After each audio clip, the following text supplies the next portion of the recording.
abantu bonke kade silabo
uyamncedisa umama laphana.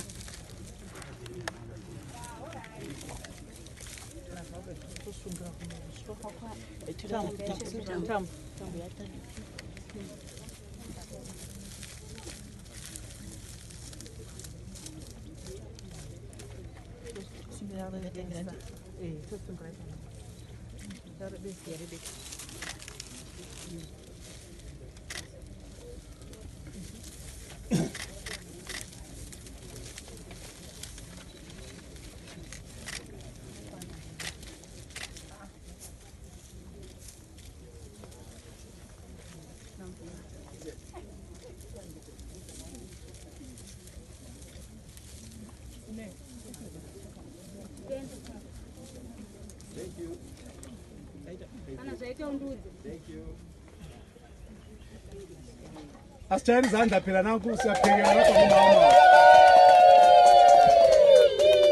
La Mhlimbizi kondwa irrigation kondwa ku-first lady.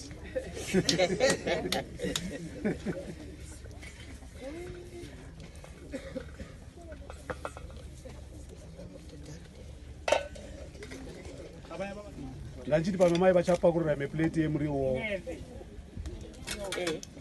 Sichiyo munye muganu mama uzapakurira khona apo gogo. Mana mama uzapakurira umama apakurira izicheyo.